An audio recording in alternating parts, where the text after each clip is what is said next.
This is my Unit 26 LA1 film tutorial video case study. In this journalistic film tutorial, I will be discussing and elaborating two different theories and one method of film, expressing how they can enhance the understanding and creation of film.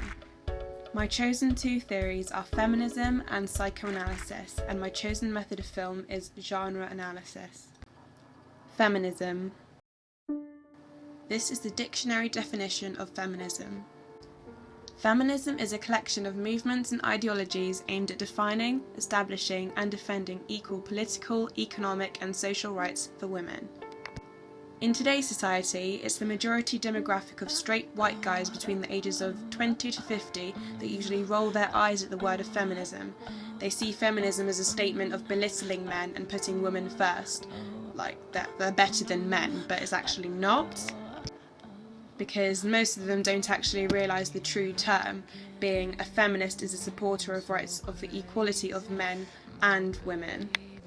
The 60s and 70s feminist film theory suggests that the first wave of feminism was the suffragettes. Suffragettes were members of the women's organisations in the late 19th to 20th century.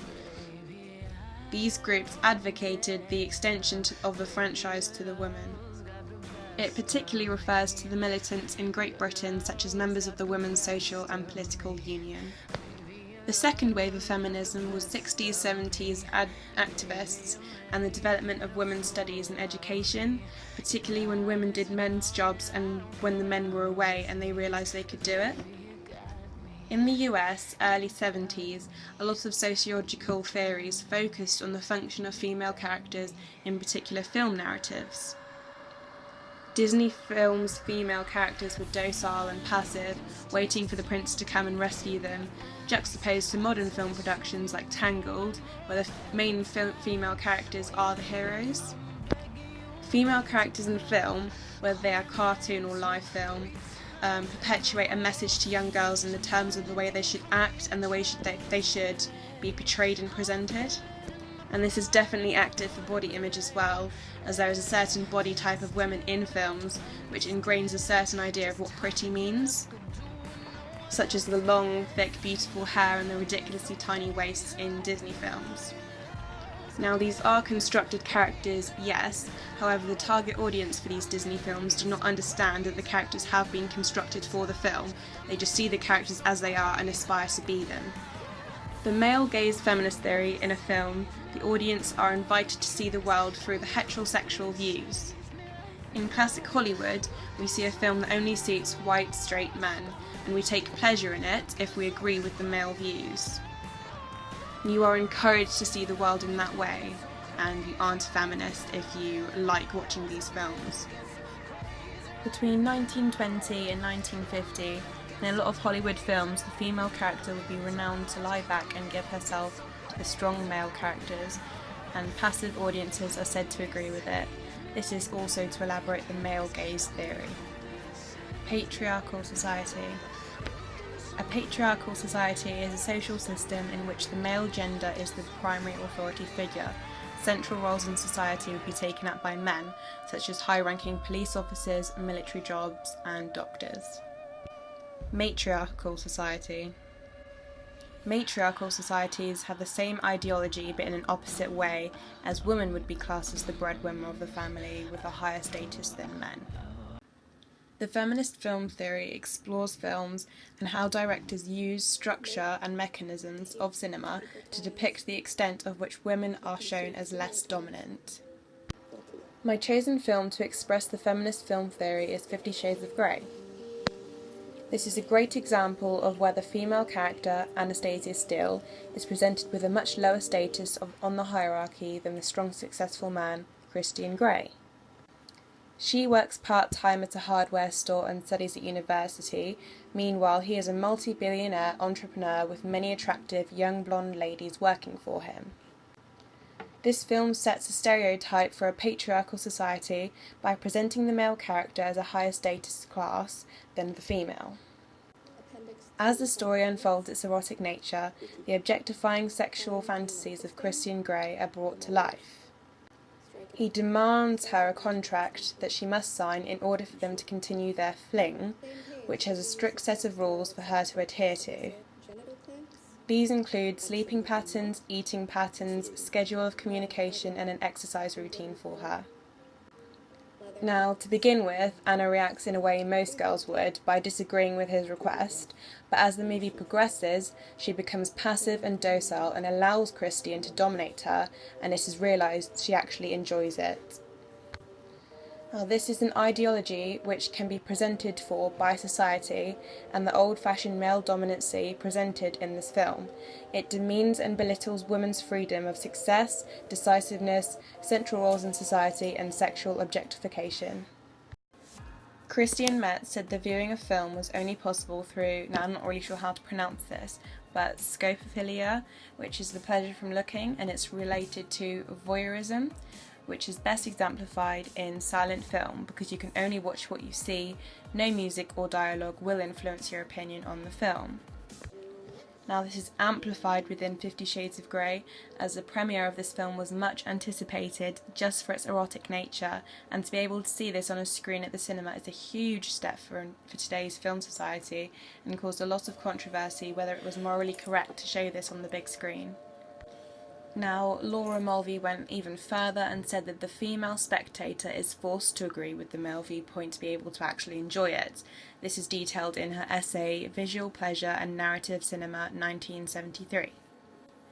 She expresses her research on women's role in film, which is to be displayed and looked at for strong visuals and erotic impact for the pleasure of white, straight men. Laura Mulvey suggested that audiences view film in 3 different ways. She writes that we either watch the film through the eyes of the male character, we watch the film as part of a male audience and react to the film and enjoy it as a white, straight male would, or we join the two together and see films as a male character and as a male audience. So Laura Mulvey's point can be displayed throughout 50 Shades of Grey, as although the 2 main characters are male and female, the audience would be forced to watch the film as a male character because of the sexual nature. Christian is the dominant male in the film, and to enjoy this film by any means, the audience would have to think and accept the film as either a male character or the male audience. So Laura also touches on how a heterosexual female spectator of film is either one of 2 options. A masochistic, which is a submissive to the male authority and they take pleasure from it, or they take the place of a transsexual identification and they see it through the male perspective. This is translatable to 50 Shades of Grey, as the film is all about masochism, so if a heterosexual female enjoys the film 50 Shades of Grey, she is machistic, meaning she likes to be dominated and seeks male authority. However, Miriam Hansen details how women are also able to view male characters in films as erotic objects of desire. For example, the film Magic Mike. By day, Mike makes ends meet where he can by doing handyman jobs, detailing cars or designing furniture. By night, he is a stripper and he is topless in a lot of the scenes, and many women watch this and admire his body. There have been many memes made about his body and girls obsessing over him and putting their face next to him on a editing photo website. So this could be just as bad as guys objectifying women in other films. Since the 70s and 80s, more females are joining the film industry as directors and producers, so things are changing. This is influencing the gender equality within modern films such as The Hunger Games, Bridesmaids, Mean Girls and Brave. Moving on to my second film theory, psychoanalysis. The dictionary definition of psychoanalysis is a system of psychological theory and therapy which aims to treat mental disorders by investigating the interaction of conscious and unconscious elements in the mind and bringing repressed fears and conflicts into the conscious mind by techniques such as dream interpretation and free association. Audiences can feel significant interaction with characters in film that they feel they can relate with. This makes them like the film that much more. Psychoanalysis can be distinguished through media using the most common means: radio, TV, or film scripts. Famous movies put an emphasis on psychoanalysis. There was even a movie dedicated to Sigmund Freud, which presented the incertitude years of his beginnings in psychoanalysis. Sigmund Freud discovered the unconscious of the individual's inner life, psyche. Like Marx, he saw a cure for the world to cure the neurotic illness by analysing our inner thoughts through self-active knowledge. Freud's theory can be visually thought of as an iceberg, where we only see the tip of the iceberg at the top of the water, but beneath the surface, beneath the water, there's a massive iceberg underneath that we can't see. This is our unconscious mind. He wanted us to look at the inner meaning of life and thought there was a difference between the conscious and unconscious mind. In other words, the dichotomy. Freud also said that what we want, need and desire is very different to what we actually show. So in polite society, we may repress our primal caveman instincts. Freud expresses how there are different motives that drive us as human beings, and our personality is reflected dependent on how big each drive is. So drives are what we are driven by and our motivations and instincts. So live drives are the quick and short-term drives such as sex, enjoyment, survival, thrill and creativity. Or in other words, eros. Death drives are more negative motives such as aggression, guilt, return to inorganic states and revisiting trauma. And this was named Thanatos. Now sometimes these drives from our unconscious break through the disguises of conscious everyday normality. But in everyday to day life in front of new people, they'll probably only see about 5% of your actual personality and inner thoughts. Repression. Repression is the idea of concealing memories, thoughts and feelings by repelling the desires and holding it in our subconscious. Film is an art form that can express the unconscious desires of humanity by attacking into something in your subconscious, your real self, so you enjoy it, almost like a guilty pleasure. For example, some people that really enjoy watching action-packed violent films will like it so much more because they don't see it every day. Its visual effects attack into the subconscious minds and it makes them feel as though they are primal and free. Transference and projection. This is the process of which we displace and project onto films the feelings derived from the experiences and fantasies of our childhood. The comedy film Mean Girls is a 2004 classic. Lindsay Lohan stars as the main character who was homeschooled in Africa until her late teenage years when she moves to the suburbs and goes to school for the first time ever. She clashes with the high school girl clique and finds it really hard to fit in to begin with. There are many different groups and she feels like she has to change herself to fit in with the popular girls until near the end when she realises she doesn't want to live her school life this way as it's fake. This film reminds me of my years at secondary school, where there were loads of different set friendship groups and I felt like I had to bleach my hair blonde and wear ridiculous amounts of makeup to fit in with the crowd I was in. However, towards the end of my school life, I realised that they weren't the type of people I really wanted to be associated with, so I stopped bleaching my hair and made far better friends. I felt like I could really relate to Lindsay Lohan's character, which is why I liked the film so much. The act of Mean Girls being so relatable to probably many girls at the school has made Mean Girls a far more popular film and won 7 awards and was nominated 19 times. Psychoanalysis unmasks the deeper meanings of the film, representations of dreams and fantasies beneath the images of the film. However, even the actors of the characters aren't like that, they're just constructed characters, and yet we long for the illusion in film.